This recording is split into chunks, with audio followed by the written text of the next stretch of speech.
জয় রাম। পরম গুরু শ্রী শ্রী রাম ঠাকুরের চরণে আমার প্রণাম।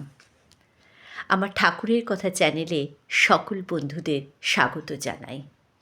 আশা করি আপনারা সবাই ভালো আছেন। আজ আমি শ্রীগুরু শ্রী শ্রী রাম ঠাকুরের গ্রন্থ থেকে একটি গল্প আপনাদের শোনাব।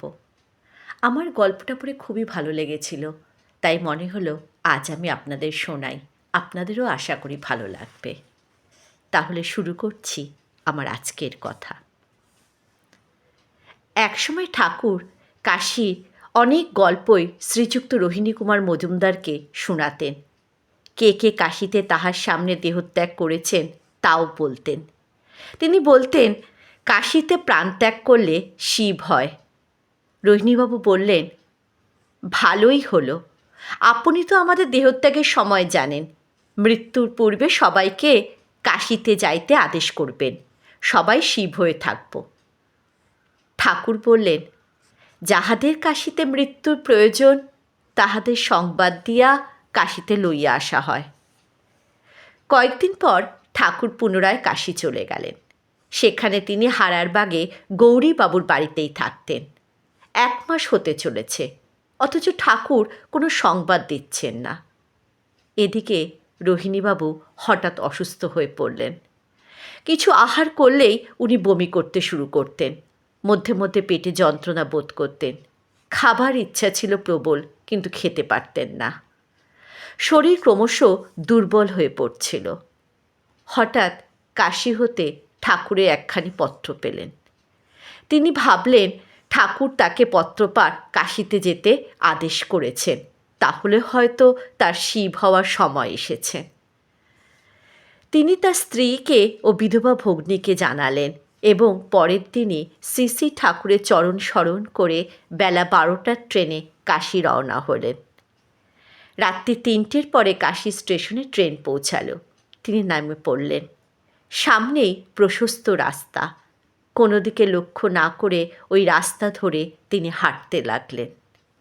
সোজা রাস্তা ধরে যাচ্ছেন। কত দূরে হারারবাগ তার কোনো ধারণাই নেই। কিছু দূরে গেলে একটি লোকের সাক্ষাৎ পেলেন।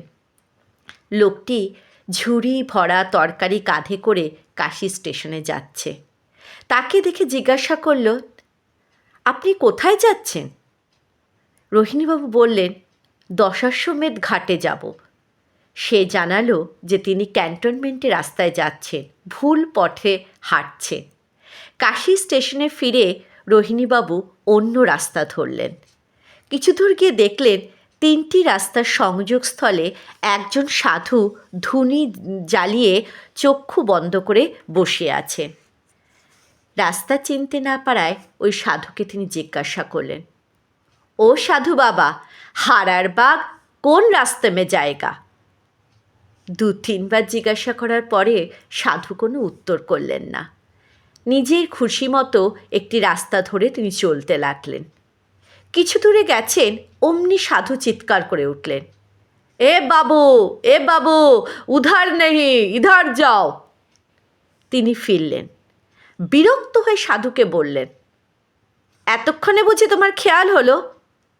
সাধু কোনো কথাই বললেন না। তিনি উল্টো দিকে পথ ধরলেন। রাস্তা একেবারে জনমানব শূন্য। কাহাকে যে গন্তব্যস্থল জিজ্ঞাসা করবে তারও কোনো উপায় নেই।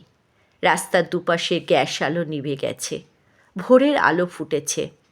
প্রায় 40 ফুট চওড়া একটি রাস্তা দিয়ে তিনি হাঁটছেন। দেখলেন একটি প্রকাণ্ড ষাঁড় অন্য একটি ছোট সাদা ষাঁড়ের সহিত রাস্তার একপাশে লড়াই করছেন। তিনি রাস্তার অন্য ধার দিয়ে তাহাদের পাশ কাটাবার চেষ্টা করলেন, কিন্তু তাহাকে দেখেই বড় ষাঁড়টি তাড়া করতে আসলো। তিনি প্রাণ ভয় ভীত হয়ে ছুটতে আরম্ভ করলেন। এই গলি সেই গলির ভেতর দিয়ে প্রাণপণে দৌড়াচ্ছেন, আর পশ্চাতে ষাঁড়ের ফোঁস শব্দ কানে উঠে আসছে। মনে হচ্ছে ষাঁড়টি যেন শীঘ্রই তাকে শিং দিয়ে আঘাত করে শেষ করে ফেলবে। এতক্ষণ তিনি দৌড়াচ্ছেন, একটি লোকও দেখতে পেলেন না। সম্মুখে একটি উঁচু জায়গা, সেই দিকেই ছুটলেন। ওই স্থানে উঠে দেখলেন নিচু দিয়ে আরেকটি রাস্তা। কোনো চিন্তা না করে রাস্তার উপরেই তিনি লাফিয়ে পড়লেন, ষাঁড়ের কবল থেকে রক্ষা পেতে। বড় ক্লান্ত হয়ে গিয়েছিলেন। ঘন ঘন নিঃশ্বাস পড়ছিল। সেখানেই বসে পড়লেন। লক্ষ্য করে দেখলেন বিশ্বনাথের মন্দিরের নিকট হনুমানজির মূর্তি আছে। সেখানেই তিনি লাফিয়ে পড়েছেন। ওই উঁচু স্থানটি একটি মসজিদের অংশ। ধীরে ধীরে দশাশ্বমেধ ঘাটে গিয়ে তিনি বিশ্রাম করতে বসলেন। তখনও সূর্যোদয় হয়নি। একটু পরেই হারারবাগে গৌরীবাবুর বাড়ির দরজায় পৌঁছালেন।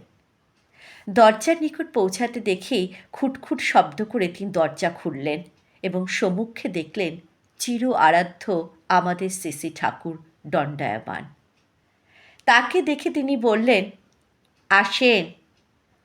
ঠাকুরকে প্রণাম করে তার সহিত তিনি ঘরে ঢুকলেন। গৌরীবাবু তাকে খুব স্নেহ করতেন। তার সহিত নানা গল্প ঠাকুরের কাছে তিনি শুনতেন। ঠাকুর বললেন, তাড়াতাড়ি মুখ হাত ধুয়া লন। অশোকবাবু আপনাকে চা খাওয়ার নিমন্ত্রণ করিয়াছেন, সেখানে শীঘ্রই যাইতে হইবে। তিনি ঠাকুরকে তাহার অসুখের কথা বললেন। ঠাকুর বললেন, খান বা না খান, ভদ্রলোক যখন নিমন্ত্রণ করিয়াছেন তখন সেখানে আপনার যাইতেই হইবে। অশোকবাবু মজফ্ফরপুরে রোহিণীবাবুর বাড়িতে মাঝে মাঝে ঠাকুর দর্শনে যেতেন। ওই সময় তিনি কাশীতে নিজে পাকা বাড়িতে বাস করছিলেন। ঠাকুরের সহিত অশোকবাবু রোহিণীবাবুর বাড়িতে পৌঁছালেন।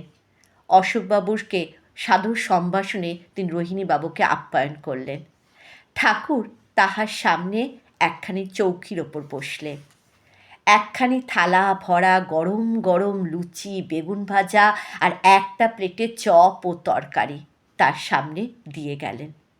লোভনীয় খাবার দেখে খাওয়ার ইচ্ছা তো প্রবল, কিন্তু বমির ভয় তিনি হাত গুটিয়ে বসে আছেন। তার অবস্থা দেখে অশোকবাবু বললেন, বসে আছেন কেন, খাবেন না? তিনি তখন তার অসুখের কথা বললেন। ঠাকুর বললেন, খান, কিছুই হইবে না। তখন রোহিণীবাবু ভয়ে ভয়ে একটু একটু করে খাচ্ছেন। আশঙ্কা করছেন এই বুঝি বমি হয়। ধীরে ধীরে সব খেলেন, কিন্তু বমি হলো না। গৌরীবাবুর বাড়িতে তিনি ঠাকুরের সহিত ফিরে আসলেন। গৌরীবাবু অমায়িক লোক, বৃদ্ধ বয়সে কাশিবাসী হয়েছেন, নিজেই রান্না করে খান, ঠাকুরের ভোগও নিজেই তৈরি করেন। তিনি অল্প সময়ের মধ্যে পরকে আপন করে নেন। রোহিণীবাবু রন্ধন গিয়ে প্রবেশ করে গৌরীবাবুর সহিত গল্প আরম্ভ করলেন। তার অসুখের সংবাদ জেনে তাকে বললেন, দ্বিপ্রহরে আজ আর কিছুই আহার করিব না। গৌরীবাবু কিন্তু এই কথার কোনো উত্তর দিলেন না। প্রায় বেলা 12টার সময় গঙ্গায় স্নান করে ঠাকুরের সহিত ফিরছেন। এমন সময় ঠাকুর বললেন, রামদাসবাবুর স্ত্রী আপনাকে দুপুরে খাওয়ার নিমন্ত্রণ করিয়াছেন। রোহিণীবাবু বললেন, সকালে এত খাইয়াছি, দুপুরে আবার খাওয়া আমার পক্ষে একেবারেই অসম্ভব।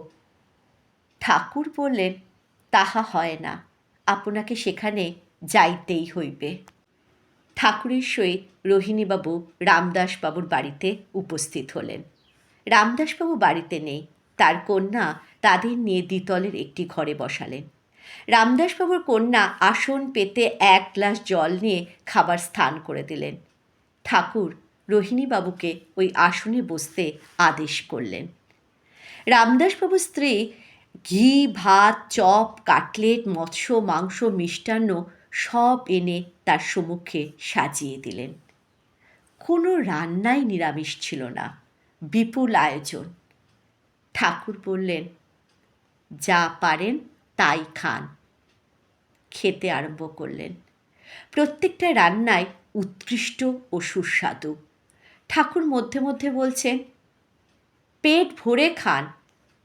যথেষ্ট পরিমাণে আহার করলেন। নিজেই অবাক হলেন, কী করে এই অবস্থায় এত বেশি খেলেন।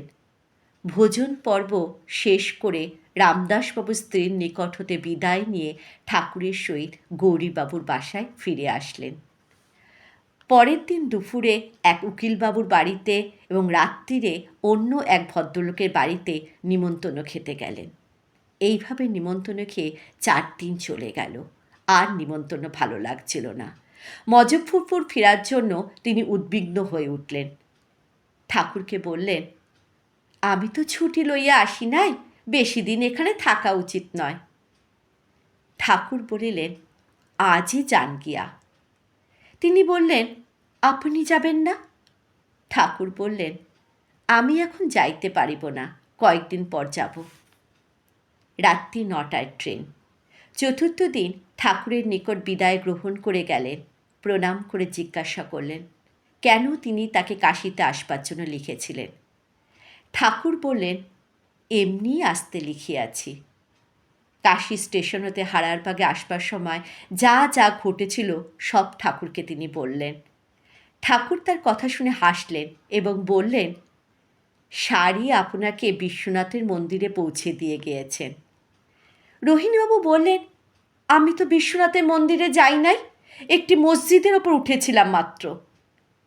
ঠাকুর বললেন, ওই মসজিদ বিশ্বনাথের মন্দিরের স্থানে হয়েছে, পূর্বে বিশ্বনাথ মন্দির ওই স্থানেই ছিল। এই কয়েকদিনের মধ্যে অসুখের কথা রোহিণীবাবু পুরো ভুলে গিয়েছিলেন। বেশ সুস্থ ও সবল দেহে মজফরপুর ফিরে আসলেন। শিব হওয়ার কথা মনে পড়াতে ভাবলেন, এবার আর শিব হওয়া হলো না, এখন তাহলে দেরি আছে। ঠাকুরের কৃপায় তিনি সম্পূর্ণ সুস্থ হয়ে উঠলেন। জয় রাম, জয় গোবিন্দ।